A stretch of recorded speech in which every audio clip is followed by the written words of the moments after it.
Assalamualaikum warahmatullahi wabarakatuh. Innal hamdalillahi nahmaduhu wa nasta'inuhu wa nastaghfiruh wa na'udzu billahi min shururi anfusina wa min sayyiati a'malina may yahdihillahu fala mudhillalah wa may yudlilhu fala hadiyalah. Ashhadu an la ilaha illallah wahdahu la syarikalah wa ashhadu anna Muhammadan abduhu wa rasuluh. Allahumma salli ala sayyidina Muhammad wa ala alihi wa sahbihi wa sallim. Pertama sekali marilah kita bersyukur kepada Allah Subhanahu wa taala.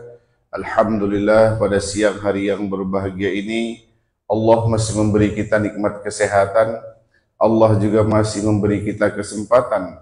Bahkan kita masih merasakan nikmat iman dan Islam, sehingga kita dapat bersama-sama hadir di masjid yang kita cintai ini dalam rangka untuk menunaikan kewajiban kita, yakni melaksanakan ibadah salat zuhur secara berjemaah.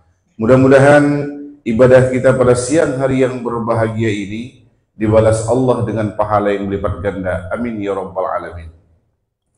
Salawat dan salam semoga senantiasa tercurah kepada junjungan kita Nabi besar Muhammad sallallahu alaihi wasallam. Allahumma shalli ala Muhammad wa ala ali Muhammad. Assalamualaikum ya Rasulullah. Bapak Ibu sidang salat zuhur yang dimuliakan Allah Subhanahu wa taala, adapun judul ceramah kita pada siang hari yang berbahagia ini yaitu sebab-sebab seseorang mendapatkan harta warisan. Allah Subhanahu wa taala berfirman, a'udzubillahi minasyaitonir rajim. Ya ayyuhalladzina amanu taqullaha haqqa tuqatih wa la tamutunna illa wa antum muslimun. Hai orang-orang yang beriman, bertakwalah kepada Allah dengan sebenar-benarnya dan jangan kamu mati kecuali dalam keadaan Islam. Maka ini adalah perintah dari Allah, bagaimana kita sebagai seorang muslim betul-betul takwa dan betul-betul memastikan diri meninggal dalam keadaan muslim. Salah satu dari bumbu takwa atau yang harus kita lakukan dalam hidup ini yaitu melaksanakan warisan. Nah, Bapak Ibu, di dalam fikih Islam disebutkan dalam kitab ada sebab-sebab seseorang itu mendapatkan harta warisan. Asbabul irsi salah satun. Sebab-sebab orang mendapatkan warisan itu ada 3. Al-awalu an-nasab. Yang pertama itu nasab, keturunan. Apa maksud nasab ini? Memang orang yang ditinggalkan itu ada hubungan darah kepada orang yang meninggal dunia. Seorang yang meninggal dunia misalnya seorang ayah, berarti anak itulah nasab. Kemudian saudaranya termasuk nasab. Baik saudara laki-laki maupun saudara perempuan. Nasab, satu keturunan. Anaknya termasuk orang tua dari yang meninggal. Jadi yang meninggal itu seseorang, maka yang dikategorikan nasab dengan dia itu adalah anaknya, baik laki-laki maupun perempuan, kemudian di atasnya yaitu ayah ibunya sampai ke atas kakek neneknya. Itu nasab. Ini yang pertama, nasab. Kemudian yang kedua ats-tsani an-nikah, sebab pernikahan. Jadi awalnya seseorang, laki-laki dan perempuan ini tidak ada ikatan warisan sama sekali. Tapi begitu ditakdirkan Allah SWT, dijodohkan oleh Allah, kemudian laksanakan ijab kabul, lalu para saksi mengatakan sah, maka mulai saat itu mereka saling mewarisi. Suami mewarisi istri, istri mewarisi suami.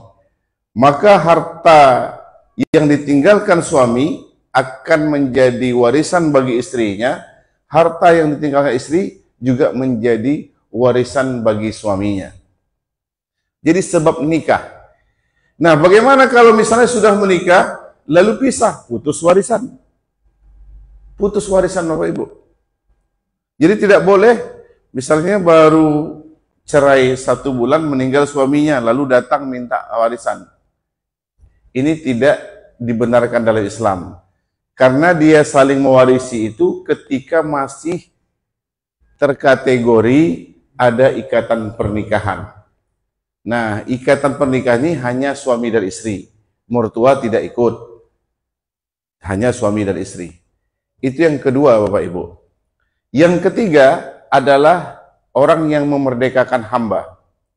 Nah, saat ini kan tidak ada hamba, tapi di masa Rasulullah SAW dulu, jadi kapan orang itu terkategori hamba? Menurut mazhab Imam Syafi'i, ketika negara kaum muslimin melakukan jihad fisabilillah atau menaklukkan sebuah negeri, begitu negeri itu kalah, maka anak-anak dan perempuan semuanya menjadi hamba sahaya.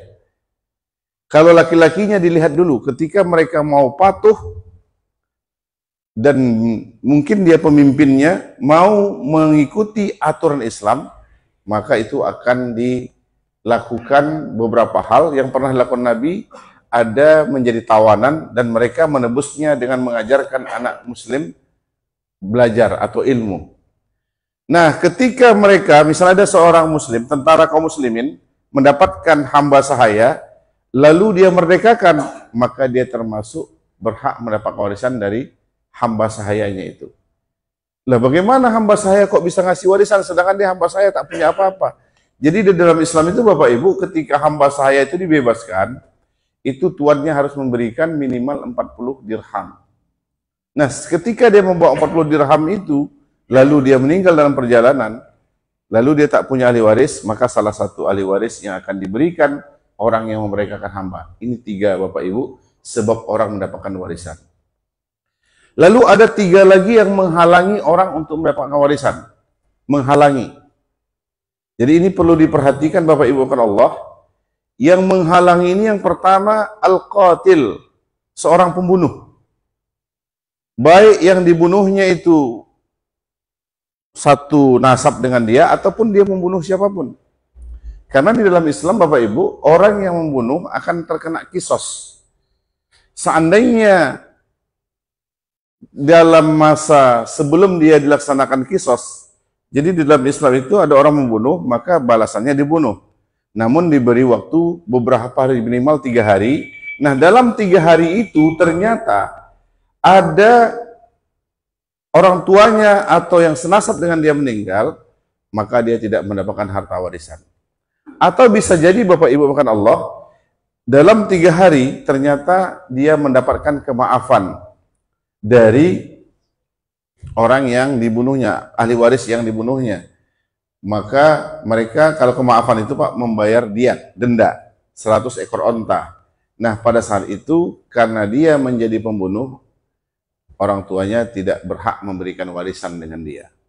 Yang kedua sebab orang tidak mendapatkan harta warisan, yang kedua adalah la warisa bi khilafiddin, tidak mendapatkan warisan orang yang berbeda agama atau murtad. Dia awalnya seorang muslim, lalu saat dalam kehidupan ini dia terlihat wanita non-muslim, tertarik dia menikah, akhirnya mengikut agama lain, maka sejak saat itu putus warisan. Berbeda agama Bapak Ibu. Berbeda agama. Atau sebaliknya, bisa jadi ada dia anak non-muslim, lalu masuk Islam, bersyahadat, kemudian mampu, sukses dalam bisnisnya, dia meninggal, maka orang tuanya itu tidak mendapatkan karena berbeda agama. Dan yang terakhir Bapak Ibu Allah, orang yang tidak mendapatkan warisan yaitu hamba sahaya. Bisa jadi orang tuanya orang yang merdeka, tidak hamba sahaya, tapi anaknya hamba sahaya. Kan bisa jadi begini Bapak Ibu, negeri dia mungkin pergi suatu negeri itu ditaklukkan, jadi hamba sahaya dia. Sedangkan orang tuanya di sini menjadi orang merdeka lalu meninggal. Selama dia masih seorang budak atau hamba sahaya, dia tidak mendapatkan warisan. Jadi ini yang menghalangi warisan, termasuk yang menjadi polemik di masyarakat, termasuk anak angkat tidak termasuk mendapatkan warisan karena dia bukan nasab, bukan sebab pernikahan. Barangkali ini yang bisa disampaikan, mudah-mudahan Bapak Ibu Allah kita mampu melaksanakan warisan dengan baik. Karena warisan ini adalah perintah dari Allah Subhanahu wa taala. Subhanakallah bihamdika asyhadu an la ilaha illa anta astaghfiruka wa atubu ilaik. Assalamualaikum warahmatullahi wabarakatuh.